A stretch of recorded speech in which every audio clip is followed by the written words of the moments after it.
할렐루야. 이 자리에 나오신 우리 모든 성도님들과 또 찬양을 하나님께 영광 돌린 우리 호산나 성가대위에 또 자리에 함께한 우리 교회학교 어린이 부서 위에 다시 한번 주님의 은혜와 또한 능력이 임할 수 있기를 간절히 축원합니다.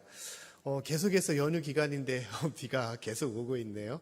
오늘도 오전에는 비가 하루 종일 올 것처럼 많이 쏟아지는데 지금 좀 잠잠하지 않나 생각이 됩니다. 계속해서 이렇게 비가 오는 것은 뭐 별다른 뜻이 있겠습니까? 멀리 가지 말고 이 가정의 달 하나님 앞에 예배드리라라는 그런 뜻이 아닐까 생각을 합니다. 복된 날로 주신 또 복된 달로 허락하신 하나님의 은혜를 잊지 마시고 각 가정마다 서로 사랑하며 서로 감사하며 서로 기뻐하며 또 주님의 믿음의 가정을 이루며 살아갈 수 있기를 간절히 축원합니다. 특히 오늘은 어린이 주일로 또 어버이 주일로 함께 합니다. 같은 귀한 날을 같이 한다는 것이 참 더 의미가 있지 않나 생각을 합니다. 특히 우리가 미리 이제 어버이를 부모님을 공경하며 섬기라는 것이 이제 하나님의 뜻입니다. 일찍 세상을 떠나신 분도 있으실 테고 또 아직까지 또 함께 하시는 부모님도 계실 것입니다. 그렇기 때문에 더욱더 하나님 말씀 안에서 내 부모를 공경하라, 이 말씀에 따라서 우리가 섬기는 삶이 되어야 될 줄로 믿습니다. 특히 부모를 공경하라는 것은 하나님께서 주신 특별한 말씀이고 계명입니다. 우리 10가지의 10계명 중에는 여러 가지 많은 계명이 있죠. 살인하지 말라, 또한 간음하지 말라, 또한 도둑질하지 말라, 또한 거짓 증언하지 말라라는 말들이 있습니다. 그러나 그 모든 것들 중에 심지어 살인하지 말라는 것보다 더 중요하게 하나님께서 말씀하시는 5번째 계명이 무엇입니까? 내 부모를 공경하라. 이것이 중요한 말씀임을 얘기를 하고 있어요. 특히 다른 것은 하지 말라라고 얘기를 하고 있죠. 살인하지 말라, 도둑질하지 마라고 얘기를 하고 있지만 부모를 공경하라는 것은 명령조로 반드시 해야 될 것을 얘기하고 있는 거예요. 내 부모가 너에게 잘 너를 돌보고 너를 키우지 못했을지라도, 심지어 너의 마음과 맞지 않을지라도, 내 부모는 맨날 잔소리만 해, 매일 안 좋은 소리만 해, 또 나를 힘들게 해 하는 부모가 혹시 있을지라도 어떻게 하라는 것입니까? 부모를 공경하라라는 것이 하나님의 뜻인 것입니다. 할렐루야. 그 때문에 우리가 살아가면서 우리가 항상 잊지 말아야 되는 것은 내 부모를 공경하며 살아야 되는 것입니다. 왜냐하면 특히 나의 삶이 있기 위해서는 나의 뿌리가 되는 내 부모님이 계셔야 되기 때문에 내가 있는 것이죠. 그 때문에 중요한 것은 부모님이시기 때문에, 하나님께서 나에게 보내주신 부모님이기 때문에 우리가 공경하고 섬기는 것이 우리의 삶의 모습임을, 또 하나님의 자녀의 모습임을 우리가 알아야 되는 것입니다. 그래서 매일매일 삶 속에서 우리가 부모님께 어떻게 해야 되겠습니까? 사랑합니다, 감사합니다, 고맙습니다 하면서 부모님께 또한 우리가 인사하며 살아갈 필요가 있는 것이죠. 우리 친구들 그렇게 할 수 있기를 바라겠습니다. 잘하고 있죠, 집에서. 아침에 일어날 때마다 부모님한테 어떻게 하라고요? 사랑합니다, 고맙습니다, 감사합니다. 그럴수록 더 많이 사랑받고 축복받는 하나님의 자녀가 되는 것입니다. 또한 더불어서 하나님에게도 우리가 살아가면서 하나님 감사합니다, 하나님 고맙습니다, 또 하나님 사랑합니다 라고 우리가 그렇게 고백하며 또한 살아갈 수 있길 바라겠습니다. 우리 어린이주일과 어버이주일을 같이 하는데 우리가 어린이날은 이제 5월 5일로 또 어버이날은 5월 8일로 이렇게 지내고 있습니다. 근데 어린이날은 언제부터 시작이 되었다라고 생각을 하십니까? 어린이날 하면 떠오르는 사람이 누가 있죠? 잠깐 그림을 보게 되면 우리가 딱 떠오르는 사람, 소파 방정환 선생님이겠죠. 어디 의자냐, 어디 앉는 소파냐라고 할 수 있는데 이제 방정환 선생님에 대한 호를 말하는 것이죠. 근데 방정환 선생님 하면 어린이날을 떠오르는데, 이 방정환 선생님이 어린이날을 만든 것은 아니에요. 1920년도에 우리나라에 색동회라는 것을 조직하고 또 그것을 통해서 아동 문학이나 또 아이들을 권장하는, 또 아이들을 또한 사랑하자라는 그런 운동을 펼치신 분은 맞지만 그 시작은 소파 방정환 선생님이 아니었다는 것입니다. 그 시작은 어디에서 시작이 됐냐? 우리나라가 아니라 미국에서 먼저 시작이 되었습니다. 1500년경 이전에 1920년경에 1850년경에 미국 매사추세츠의 레오날드 목사님이 맨 처음 시작을 하였어요.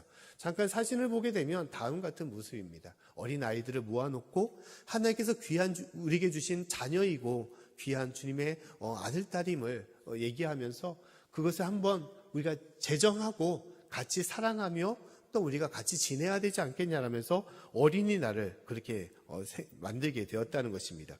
그 이후로 미국 전역으로 다 퍼져서 미국에서뿐만 아니라 세계 곳곳에서 대부분 6월 둘째 주일을 어린이날로 지키며 살아가고 있다는 것이에요.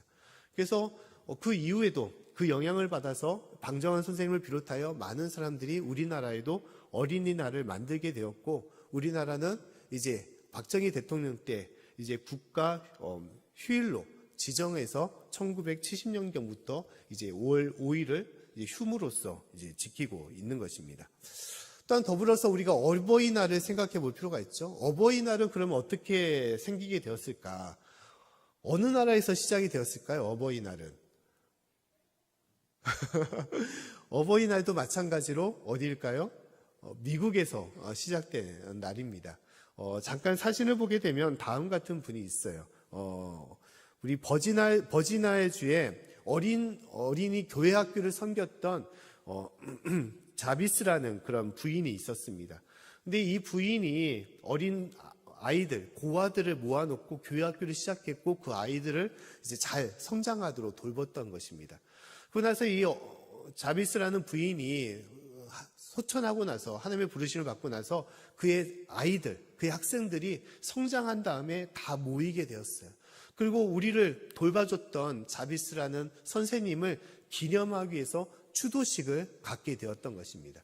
근데 그 추도식에 누구를 불렀냐면 그의 딸이었던 안나라는 여인을 부르게 되었어요. 근데 그 딸이 이 어머니의 추도식 영정에다가 무엇을 바쳤냐? 흰 카네이션, 이 꽃을 무더기로 한 더미로서 바치게 되었던 것입니다. 사랑합니다, 고맙습니다라는 그런 말뜻을 붙인 자기가 좋아하는 카네이션을 어머니에게 드리게 된 거예요. 그러면서 그때 이제 인사말을 하게 되었는데 하면서 어머님께서 살아 생전에 내 부모를 공경하라는 말씀을 많이 하셨고 또 그것을 어떻게 실천해야 될지 너희가 어떻게 행해야 될지를 끊임없이 말씀하셨다. 우리도 그러한 마음으로 우리 부모님을 어떻게 섬겨야 될지를 한번 고민해보자라는 그러한 이야기를 하게 되었다는 것입니다. 그 이야기를 들었던 그 모든 제자들이 어떤 마음이냐, 그날을 어머니 날로 섬기자라고 얘기를 하게 되었던 것이고, 이제 그 이후로 미국 전역에도 그 어머니 날을 기념해서 이제 부모님을 공경하는 날로 삼게 되었다는 것입니다. 우리나라에도 이제 선교사님들이 들어오면서 그 어머니 날을 이제 각 교회마다 새기게 되었던 것이고, 그 이후에도 어머니뿐만 아니라 아버지 날과 함께해서 5월 8일 날 어버이날로 이제 섬기게 되었다는 것입니다. 그래서 우리가 어린이날과 부모님 날, 어버이날의 공통점이 무엇이라고 할 수 있겠습니까? 어느 나라에서 시작이 되었다는 것이죠? 미국에서 시작이 되었다는 것이죠. 그러면 진짜 선진국은 다르구나. 그렇게 중요한 것을 미리 알고 할 수 있으니까.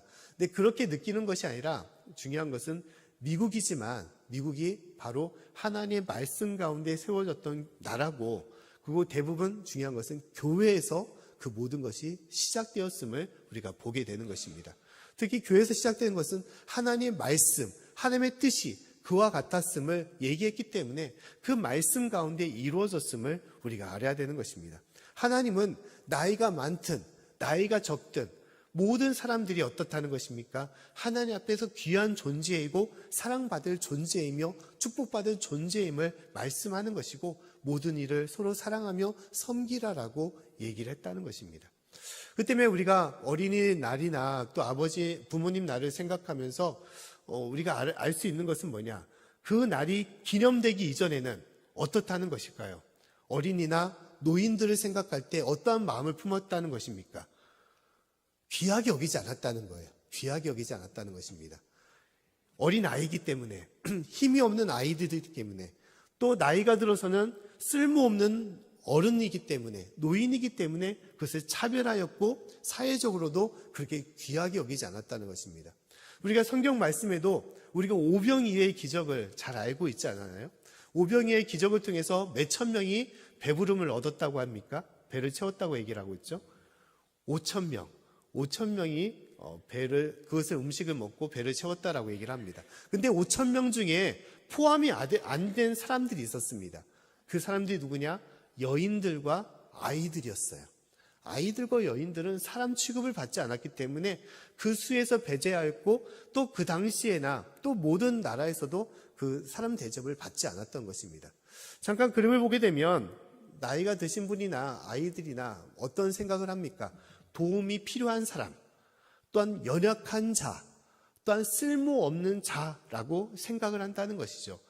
여러 가지 일을 하는 데 있어서 도움이 되지 않는, 또한 노동 가치가 없는, 또 어떤 생산 가치가 없는 사람들이기 때문에 사회적으로는 불필요한 존재로 그렇게 여겼다는 것입니다. 그러나 하나님 앞에서는 어떻게 바라볼 수 있다는 것입니까? 한번 넘기면 연약한 자이지만 낮은 자가 되는 것이고, 또한 더불어서 낮은 자이기 때문에 겸손한 자가 되는 것이고, 또한 겸손한 자이기 때문에 하나님과 함께하는 자임을, 존재임을 말씀을 하고 있는 것입니다. 이것이 하나님께서 주시는 그러한 뜻이라는 거예요. 세상으로는 아무 도움이 안 되는 불필요한, 또 도움밖에 받을 수 없는 그러한 존재라고 여기지만 그렇지 않다는 것이죠. 하나님 앞에서는 귀한 자이고, 또한 낮아지고 섬기고 또한 겸손할 수 있는 자이기 때문에 더욱더 주님 앞에서 높임을 받을 수 있는 그런 사람임을 말하는 것입니다. 그래서 예수님께서 그 어린아이에 관한 말씀을, 우리가 잘 아는 말씀이 있지 않습니까? 이 어린아이와 같이 아니하면 어디에 들어갈 수 없다라고 말씀하셨습니까? 천국에 들어갈 수 없다라고 말씀을 하셨죠. 마태복음 18장 3절과 4절 말씀 보면 다음과 같이 말씀을 하고 있습니다. 우리 말씀을 같이 한번 읽어보겠습니다. 자, 시작. 가라사대 진실로 너에게 이르노니 너희가 돌이켜 어린아이와 같이 되지 아니하면 결단코 천국에 들어가지 못하리라. 그러므로 누구든지 이 어린아이와 같이 자기를 낮추는 그이가 천국에서 큰 자니라. 아멘. 자, 어린아이와 같이 연약하고 부족한 자일수록 더 이상 낮아질 수 없기 때문에 겸손할 수밖에 없는 것이고, 겸손하기 때문에 어떻게 합니까? 하나님 앞에서 높임을 받을 수 있는, 천국으로 들어갈 수 있는 존귀한 자가 될 수 있음을 말씀을 하고 있는 것입니다. 사랑하는 성도 여러분, 진실로 주님 앞에서 낮아지고 어린아이와 같이 겸손해지고 더욱더 주님 앞에 함께할 수 있는 귀한 삶이 될 수 있기를 간절히 축원합니다. 그 때문에 우리는 어린아이나 또 나이 드신 어르신들이나 연약함을 통하여 우리가 진실로 나의 부족함 또 나의 연약함을 통해서 속상할 필요가 없는 것입니다. 세상적으로 오게 되면 그 열등감에 빠져서 우리가 힘들어할 수도 있겠지만, 나는 왜 이렇게 키가 작지? 나는 왜 이렇게 힘이 없지? 나는 왜 이렇게 능력이 없지? 나는 공부도 못하고, 나는 악기도 잘 다루지 못하고, 또한 세상 사람도 인정받지도 못하네. 나는 왜 이거밖에 못하지? 아니면 자신의 부족함과 연약함을 통하여 아파하거나 힘들어할 수 있겠지만, 그러나 하나님 앞에서는 그렇지 않다는 것입니다. 연약하기 때문에 우리가 더욱더 하나님께 나아가는 자가 되어야 되는 것이고, 하나님 앞에 섬을 통하여, 하나님 앞에 세움을 통하여 우리가 하나님의 능력을 받는 존재임을 우리가 알아야 되는 것입니다. 연약함을 통하여 하나님 앞에 간절히 구하고 찾고 두드려야 되는 것이고, 하나님을 더욱더 의지하는 삶이 되라고 우리에게 말씀을 하고 있는 것입니다. 내가 많은 것을 다 할 수 있고 내 혼자 모든 것을 이룰 수 있는 사람은 어떻습니까? 우쭐대고 자만감에 빠져서 더욱더 누구를 의지하지 않죠. 누구에게 고마움을 표하지 않는 것입니다. 다 나 혼자 할 수 있기 때문에. 그러나 그 인생은 어떻습니까? 하나님으로부터 인정받지 못하는 인생이 되는 거예요. 하나님께 나오지 못하기 때문에, 하나님을 믿고 의지하지 않기 때문에, 하나님부터 떠난 인생, 버림받은 인생이 되기 때문에 그 인생은 불행하며 또한 저주스러운 인생이 되는 것입니다. 그러나 연약하기 때문에, 부족하기 때문에 하나님을 더욱더 찾고 의지함을 통하여 하나님의 크신 능력과 역사가 그 삶에 있음을 우리가 깨달아야 되는 것입니다. 할렐루야. 오늘 시편 115편 11절 말씀 보면 주님께서 다음같이 말씀을 하고 있죠. 우리 말씀을 같이 한번 읽어보겠습니다. 자, 시작. 여호와를 경외하는 너희는 여호와를 의지하라.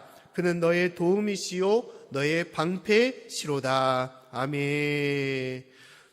우리가 부족하기 때문에 더욱더 주님 앞에 나와야 되는 것이고, 더욱더 나의 도움이 되시고 나의 방패가 되시는 주님을 찾고 주님을 의지해야 되는 것입니다. 그 때문에 고린도후서 12장 말씀에도 하나님께서는 사도 바울을 통하여 다음같이 말씀을 하고 있어요. 우리 12장 9절 말씀도 한번 같이 읽어보겠습니다. 자, 시작. 내게 이르시기를 내 은혜가 내게 족하도다. 이는 내 능력이 약한 데서 온전하여 짐이라 하신지라. 이러므로 도리어 크게 기뻐함으로 나의 여러 약한 것들에 대하여 자랑하리니 이는 그리스도의 능력으로 내게 머물게 하려 함이라. 아멘. 자, 말씀에 뭐라고 말하고 있습니까? 내 능력이 약한 데서 온전하여 짐이다 라고 말씀을 하고 있어요. 내가 부족하고 연약한데, 그러나 하나님께서 함께 하심을 통하여 어떻게 되는 것입니까? 내 연약함이 온전해진다라고 말을 하고 있는 거예요.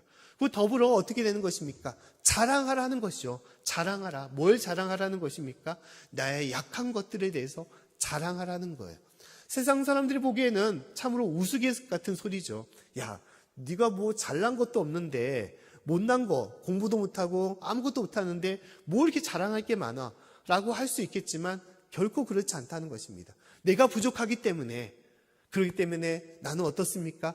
하나님 앞에 더불어 살아가는 사람이 되어야 한다는 것입니다. 하나님께 더욱더 찾고 하나님을 더욱더 의지해야 된다는 것이에요. 그렇기 때문에 하나님의 능력으로 우리가 살아가기 때문에 이를 통해서 우리가 하나님을 자랑하며 주 앞에 설 수 있음을 말씀하고 있는 것입니다. 그래서 하나님께서는 우리가 약할 때 무엇이냐? 곧 강하다라고 말씀을 하고 있는 것입니다. 사랑하는 성도 여러분, 우리는 부족할지라도 우리의 부족함을 채우시는 분도 나의 아버지가 되시는 하나님이시고, 또한 더욱더 믿고 의지함을 통하여 그 능력이 우리 가운데 있음을 우리가 믿고 행할 수 있기를 간절히 축원합니다. 우리가 링컨 대통령의 이야기 중에 한 이런 이야기가 있습니다. 링컨 대통령이 이제 노예 해방 운동을 하면서 그 운동에 큰 도움이 되었던 이제 소설 이야기가 있었습니다. 그 소설이 뭐냐? 톰 아저씨의 원두막이라는 그런 소설이 있어요. 근데 그 소설을 지은 작자가 누구냐? 스토우라는 그런 여인이었습니다. 한번 그림을 보여주면 다음 같은 거죠. 이 링컨 대통령이 이 스토우라는 부인을 찾아가서 다음같이 말했다는 거예요. 참으로 놀랐습니다. 저는 이 책의 저자가 엄청 좀 강대한, 또 세상에 큰 힘을 가진 그런 남자일 거라고 생각했는데 이런 연약한 여인이었다는 것에 대해서 너무너무 놀랍다라고 그렇게 얘기를 했다는 거예요. 그러자 이 스토우라는 부인이 덧붙여 뭐라고 말했냐? 링컨 대통령에게 다음같이 말했어요. 대통령이요, 오히려 놀라는 것은 접니다. 이렇게 남북 전쟁을 승리로 이끌고 이렇게 평화로운 국가를 만드신 분이 당신이 아닙니까? 라고 그렇게 얘기를 했다는 거예요. 근데 그 말에 대해서 이 링컨 대통령이 뭐라고 말했냐? 다음같이 말했다는 거예요. 그렇지 않습니다. 저는 단지 하나님의 종일 뿐입니다. 제 자신은 아무런 능력이 없었습니다. 영광은 오직 주님께 돌립니다. 라고 고백을 했다는 거예요. 이것은 단순하게 링컨 대통령이 겸손해서 그냥 자기를 드러내지 않고 겸손한 말로 한 것이 아니라 본인의 그러한 고백이었던 거예요. 그는 어릴 때부터 가난한 집안에서 태어났습니다. 일찍 부모님을 여였어요. 그는 어떠한 학교도 다니지 않았어요. 그는 어떠한 도움도 받지 못하고 의지할 사람도 없었던 것입니다. 그 때문에 그가 의지할 수 있었던 것은 누구냐? 오직 하나님밖에 없었던 거예요. 하나님 말씀을 붙잡고 살아갔던 것이고, 그 하나님을 항상 실패와 낭망할 때마다 하나님을 더욱더 의지하며 하나님께 기도하며 그렇게 살아갔던 사람이었던 것입니다. 그 은혜로서 링컨을 하나님께서는 대통령으로 만들어주시고, 그 미국에서 가장 풀지 못하는 큰 숙제였던 노예 해방을 이끌었고 남북을 하나로 만들었던 그러한 역사와 기적을 하나님께서는 베풀어 주신 것입니다. 하나님의 역사는 그와 같은 거예요. 나는 부족할지라도 내 부족함을 채워주시는 분은 주님이시고, 또 나는 부족할지라도 주님께서 내 기도를 들어주시기 때문에 주님을 의지하는 자에게 이루 말할 수 없는 은혜와 능력을 허락하여 주시는 것입니다. 사랑하는 성도 여러분, 우리의 부족함을 다 주님께 맡기시고 더욱더 주님께 기도하며 주님께 간구할 수 있는 귀한 삶이 될 수 있기를 간절히 축원합니다. 그 때문에 우리가 겸손할수록 또 우리가 연약할수록 우리는 어떻게 해야 되느냐?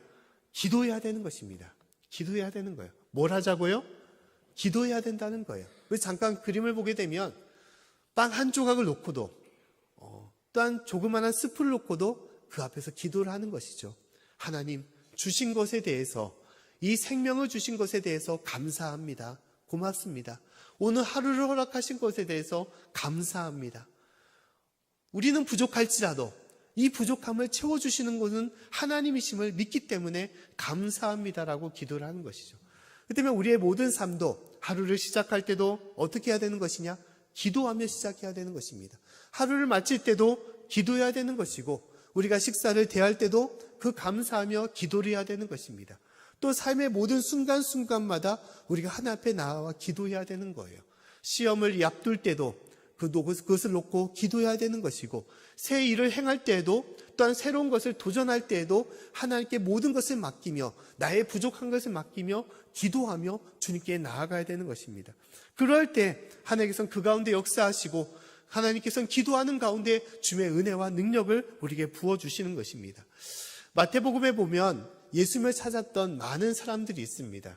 그 중에 가장 연약한 한 여인에 관한 이야기가 있어요. 그 여인은 어떤 여인이냐? 가나안 여인이었습니다. 이방 여인이었어요.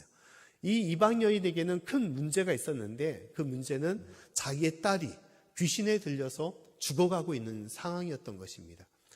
돈도 없고 자기에는 힘도 없고 도와줄 사람도 없고 세상적으로 누구도 나를 알아주지도 않고, 그 때문에 이 여인이 할 수 있었던 것은 무엇이냐? 오직 예수님밖에 없었던 거예요.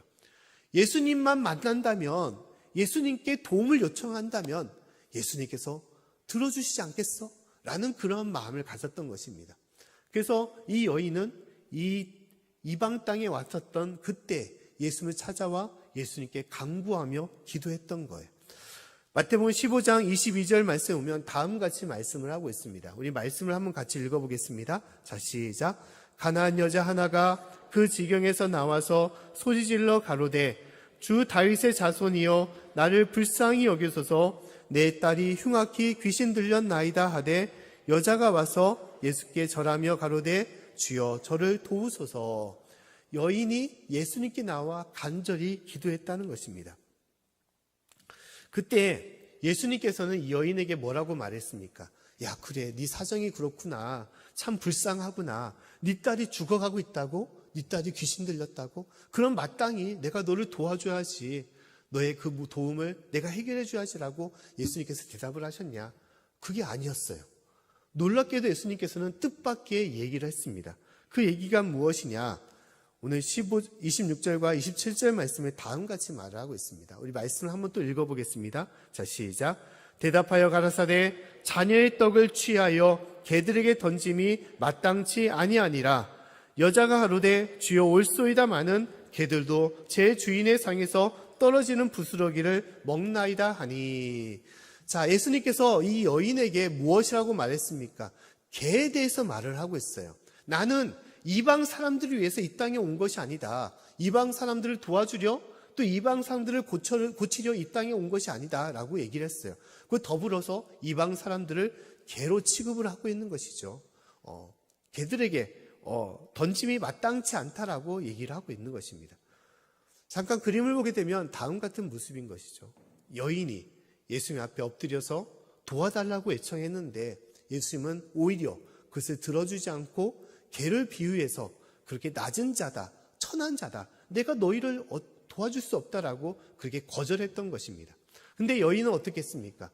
속이 많이 상할 수밖에 없는 것이죠. 그렇게 믿고 오직 예수님만이 도와주실 거라는 것은 그런 소망을 품고 왔는데 예수님의 그런 거절, 또한 비아냥거리는 그런 개와 같은 소리를 듣고 누가 그렇게 참아낼 수가 있겠습니까? 근데 여인은 놀랍게도 어떻게 했냐? 엎드려 절했다는 거예요. 그리고 덧붙여서 그래, 맞습니다. 맞는 말씀입니다. 저는 개와 같은 존재입니다라고 얘기를 했다는 거예요. 자신의 부족함, 연약함, 그런 누추함이 있는데도 불구하고 그것에 대해 속상하지 않았어요. 주님 맞습니다. 저는 힘이 없습니다. 전혀 연약합니다. 그렇기 때문에 부스러기 같은 은혜일지라도, 부스러기 같은 그 능력일지라도 주님 저에게 허락해 달라고 더욱더 예수님께 요청을 했던 거예요. 예수님은 그 여인의 그 마음을 기억하셨던 것입니다. 그 부족함 가운데서도 자신의 열등감 속에서 하나님을 떠난 자가 아니라, 그 자리를 박차고 나가는 자가 아니라 더욱더 엎드림을 통하여 주 앞에 간구하는 그 여인의 마음을 주님께서는 기억하여 주시고 뭐라고 말씀하시냐? 28절 말씀에 다음같이 말씀을 하고 있어요. 말씀을 같이 한번 읽어보겠습니다. 자, 시작. 이에 예수께서 대답하여 가라사대 여자여 내 믿음이 크도다. 내 소원대로 되리라 하시니 그 시로부터 그의 딸이 나으니라. 아멘. 더욱더 낮아지고 겸손해지고 더욱더 하나님을 찾는 그 여인에게 예수님께서는 놀라운 은혜와 기적을, 하나님의 역사를 그에게 부어주셨던 것입니다. 사랑하는 성도 여러분, 우리가 이 땅에 살아가면서 연약한 것들이 참 많이 있습니다. 연약한 사람이 어디 없겠습니까? 모든 것이 연약하죠. 나이가 들수록 병도 생기고 또한 걷기도 힘들고 어려울 때가 많이 있습니다. 또한 어리면 어릴수록 힘도 없고 하지 못하는 것들이 많이 있죠. 아는 지식이 부족합니다. 그러나 그럴수록 어떻게 해야 되는 것입니까? 하나님을 찾으라라고 말씀하는 것입니다. 할렐루야. 하나님을 더욱더 의지하라라고 말씀하고 있어요.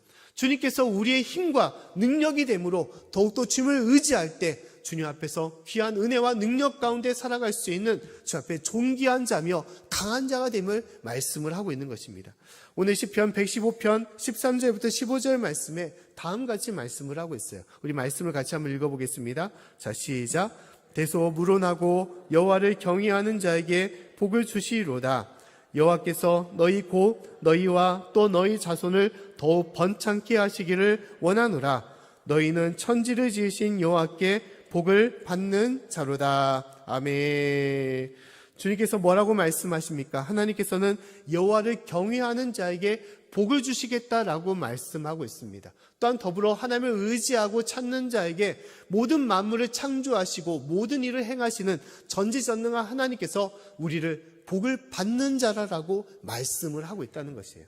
사랑하는 성도 여러분, 진실로 우리의 부족함을 통하여 우리가 그것을 가리고 또 그 가운데 우리가 망설이고 또한 우리가 그것을 위축되는 삶이 아니라 더욱더 주님 가운데 나아가 또 주님의 능력을 바라고 또 의지할 수 있기를 간절히 축원합니다.